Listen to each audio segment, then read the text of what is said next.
Hi, I'm Dr. Lisa Olson from the Smart Weight Loss Coaching Podcast. I've been working with Julia for almost 100 episodes now, and she has really helped me grow my podcast from basically just my parents, my husband and kids, and my sister as listeners to over 17,000 downloads. I mean, the amount that she expanded my audience went way beyond my expectations. She really blew my mind. I have quadrupled the number of downloads over the past 12 months. Julia has been so much more than just my podcast teacher. She has been like a partner to me, really taking an interest in my program and helping me more than I ever could have asked for. I highly recommend Julia. How amazing is that? I am so grateful that Dr. Lisa shared her experience. And if her story resonated with you and you're thinking, wait, I want results like that too, that is exactly what we're doing inside the Podcast Growth Collective. It's the place for online business owners who want to turn podcasting into a powerful growth tool without the burnout and without guessing what to fix. If you're ready to stop spinning your wheels and finally start seeing results from your podcast, I would love to support you.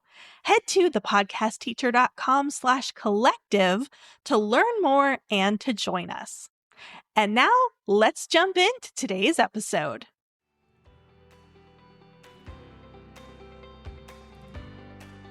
Welcome to Podcasting for Introverts. I'm Julia Levine, aka the Podcast Teacher. I'm a fellow introvert, entrepreneur, and educator. If you want to start a podcast and expand your reach without social media, this is the show for you. Let's get started. Hey, and welcome back. In my quest to become a certified podcast growth coach, I've been diving deep into how new listeners find a podcast. And there are really only two ways. The first way is that they hear about your show from someone or somewhere. This is the marketing side of the equation, focusing on social posts, emails, ads, and so on. The other way is that they search for a topic in their podcast player and your show comes up. This is the search engine optimization side of the equation, and it's the focus of today's episode. Search engine optimization, or SEO for short, is also sometimes known as organic discoverability. It focuses on strategically using key words and phrases to increase the chances that your content shows up near the top of the search results. Now, most SEO articles, websites, courses, etc. focus on web SEO. Web SEO is entirely different than podcast SEO. So, if you know anything about web SEO, I want you to take your imaginary eraser and wipe the slate clean. Forget everything that you know. And if you don't know anything about web SEO, you're in a great spot to learn about podcast SEO. Just know that if you do go on to learn about web SEO at a later time, that it's an entirely different beast. Okay, so your first step is to identify your keywords and or phrases. FYI, I'm going to use the term keyword even when referring to phrases with a few words for the sake of simplicity so that I don't have to say keywords and or phrases every time. So podcast SEO focuses on short and sweet keywords. They're also usually pretty broad. I want you to make a list of up to 10 words that immediately come to mind when thinking about your topic. Aim for single words or very short phrases whenever possible. You can also think about what you would search in a podcast player to find a show about your topic. don't overthink this. If you need to, set a timer to make this list for 1 minute and write down however many words you can think of for your topic in that 1 minute. So I'll share an example from one of my clients who recently went through this exercise with me. My client, Lisa, her topic is weight loss, and surprise, surprise, her first keyword is weight loss. Moving forward, we also came up with diet, exercise, fitness, nutrition, lose weight, mindset, wellness, longevity, and healthy eating. Notice that all of these are single words or very short phrases, and that they're very general. I'll also add that they are the things that she focuses on through her particular approach to weight loss. We could have come up with keywords like intermittent fasting or low carb if those were part of her approach. If you're struggling with this, consider asking others what they would search if they were looking for your type of content. So step 2 in this process is, out of your list, pick one to be your primary keyword. This is the word or phrase that first pops into your mind, the one that encompasses your topic the best. For Lisa, her number 1 is weight loss. For me, it's podcasting. For my biz bestie and Podcast Startup Academy student, Robin, it's online courses. See how these are super simple and all-encompassing? The rest of the keywords on your list are secondary keywords, which you can incorporate when appropriate, but they're not the priority.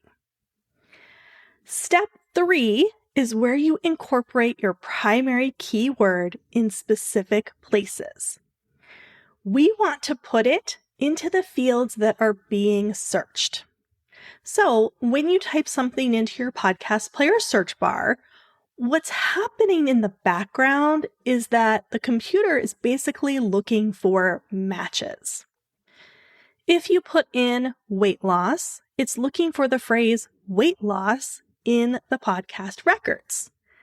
Of course, the algorithm is way more sophisticated than that, but in very simple terms, that's what's happening. So where is the computer looking for matches? In Apple Podcasts, which is the most popular podcast player, the search is checking for matches in the show title field, the artist field, and the episode title field. That's it. Literally just those 3 places. I'm hopeful that as podcasting becomes more popular and the players catch up with the volume and demand for content, that they will look for matches in more fields, but that's what we're working with as of now. Apple Podcasts is the most popular, but it's not the only podcast player. So I'll also mention that some players search the show description field and episode description field as well. So let's take a look at the 3 fields that Apple Podcasts searches: show title, artist, and episode title. First, your show title. I highly, highly, highly encourage you to include your primary keyword in your show's title. By the way, if you're just in the beginning stages of your podcast and you would like some more info and support with things like choosing a search engine optimized title, I invite you to register for my free Podcasting 101 workshop. If you're listening to this at the time of release, the next one starts on June 24th, 2024, and we have a whole day dedicated to choosing your title. Head to thepodcastteacher.com/workshop to register. I run this workshop several times a year, so if you're listening to this in the future, you can still head to thepodcastteacher.com/workshop to get details on the next event. Okay, so you want to include your primary keyword in the show title whenever possible. Then you want to see if you can add it into the artist field. This field is not as important, so don't stress it if it doesn't naturally fit. When possible, I like to put the person's name and then add a title after it. So for my client Lisa, we put her name, Lisa Oldson, followed by her credentials because she's an MD, and then we added weight loss coach at the end to get that keyword in. On mine, it says Julia Levine, the podcast teacher, and then in parentheses, I put podcasting coach. I wanted to make sure and get that podcasting with the ing in there in the artist field because I'm special and I have a podcast about podcasting. And so if you search podcast in your podcast player, you get 50 billion results because half of the show titles out there include the word podcast, which is not best practice, by the way. But a lot of people put it in there. So if you search podcast, it's a hot mess. But if you search podcasting, you get more accurate results. And so I want to be sure to show up for people who are searching podcasting because I have no hope of showing up for people who search podcast because there's 50 billion people who have that in their title. Okay. So with that story out of the way, moving right along to the episode titles. Whenever possible, include your primary keyword in your episode title. When it's not possible, try to include one of your secondary keywords. And so when I say if it's not possible, of course, it's always possible to put it in there, but remember that you're also writing your titles for humans, not just for search engine optimization. And so sometimes it can be a little repetitive or a little stale if you're always starting your episode titles with the same word or the same phrase. And so maybe out of every 10 episodes, you have 8 that include your primary keyword, and then 2 you sprinkle in some secondary keywords instead. But repetition is the key here. Putting your primary keyword into your title once isn't going to do a whole lot for you. But when you have 50 or 100 episodes, and the majority of them contain your primary keyword, that is going to really boost you up in the search results. It's important to note here that if you already have an existing podcast, that you can always go back and change your titles to optimize them for search. They're not carved in stone. You can go back and change them.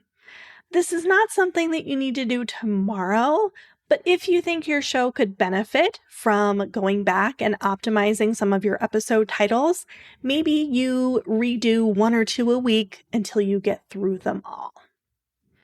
When you have the capacity, I do recommend including your primary and secondary keywords in your show description. That's the paragraph that describes your podcast show as a whole. As I mentioned previously, some podcast players search this field, even though Apple currently doesn't. So that's podcast SEO in a nutshell. Here's your crash course. So remember to think simple, short, and general keywords.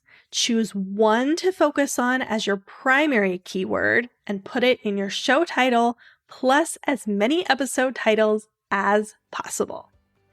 That's it for today. Until next week, happy podcasting. Thanks for listening. If something in this episode resonated with you and you're thinking about starting your own podcast, I have a free resource that will help you. It's called the Podcast Roadmap, 10 simple steps to launch your own podcast, no fancy tech required. Just head to thepodcastteacher.com/roadmap to grab it.